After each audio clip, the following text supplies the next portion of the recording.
What's going on, guys? Vulkan here, and today we're talking about one of my favorite pieces of in-game content in Lost Ark, and those are Abyss Dungeons. So these feature some really well done encounters that slowly kind of teach you everything you need to know. Now, each mechanic is a lesson to be learned and will require more and more coordination the deeper you get. And they're designed this way. That way you're prepared for Legion raids later on.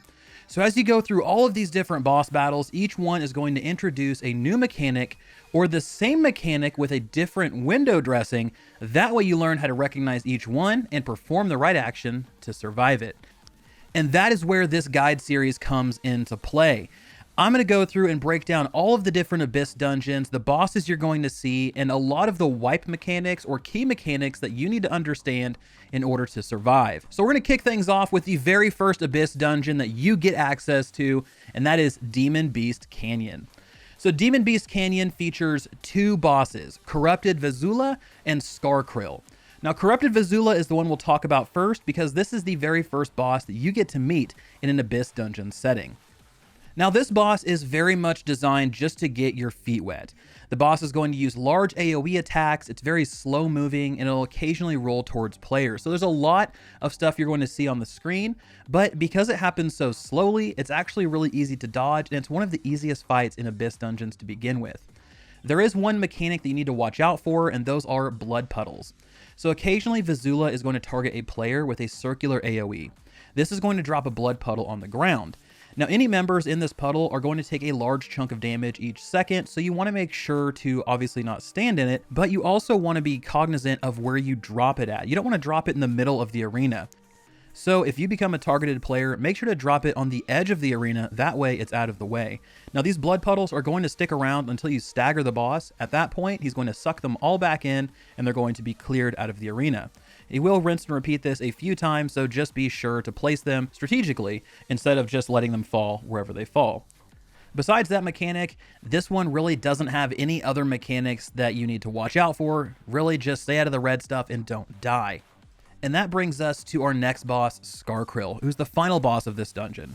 So the last boss, Vizula, was pretty much a cakewalk when it came to mechanics, but Krill is a little bit tougher and does introduce some new things to watch out for.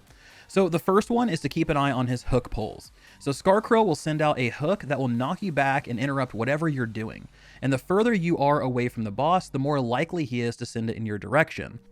So just keep in mind that if you want to put some space between yourself and the boss because you need to heal up, just know you could see a hook coming your way. Now the other two are core mechanics, leeching circles and stealth mode. So for leeching circles, each player will have a circular AoE placed on them that will trigger a few seconds later. This is similar to the blood puddle drop. And if you get caught in one of those circles, it's going to deal high amounts of damage. Now, we've seen this mechanic before in other games, and the solution is always the same. Split up and don't drop your circle on other party members. Everyone just maintain a distance until they drop off, and you'll be good. Then we have the core mechanic, kind of the main identity of Krill, and that's stealth mode. So the boss will enter stealth mode about a minute into the fight, and during this, he's going to teleport to different members and perform a spin attack. Now, if you get hit with this spin attack, it's going to knock you into the air and stagger you. So to break him from this, you actually need to stand near the orbs, which will spawn alongside the edge of the arena. And when he does his spin attack, make sure he hits an orb, which will cause that orb to explode and stagger him, ending his stealth mode and leading to a DPS phase. And that's pretty much it. Just rinse, repeat, and you can do that all the way to victory. Now, one thing I will say is if you have higher item level members in your party that have very high amounts of DPS, for instance, I was able to go back and do it when I was 550 on my sorceress, and we didn't even get to stealth mode because we killed him too quickly. So that is a possibility as well. So if you don't see stealth mode, that most likely is why. You're killing him a little too fast. Now, that is it, everybody. That is your first Abyssal dungeon, and you completed it. I'm very proud of you. So let me cover one last thing in terms of rewards. So you're going to get these things known as Night Oath Stones, and these can be traded to the Abyssal craft vendor back in any town hub like Vern or Stern or whatever you prefer, and you can actually get some gear set pieces for these. Now, this special set comes with bonuses that will improve your combat effectiveness, things like increasing your damage, your movement speed, your casting speed.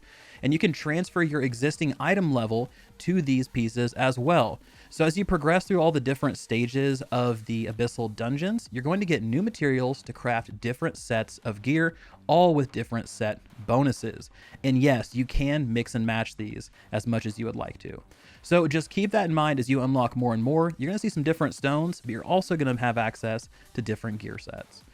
So everybody, that wraps this one up. I hope that this has helped you kind of get introduced to Abyssal Dungeons, why you want to do these, as well as learning how to handle Corrupted Vizsla and Scar Krill.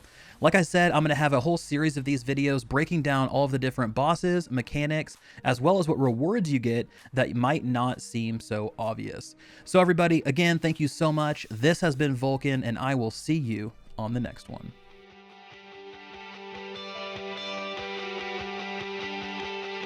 Sound off one and all, everybody. Don't take what you openly handed. Reach up, grab the world by the hand and watch what comes along.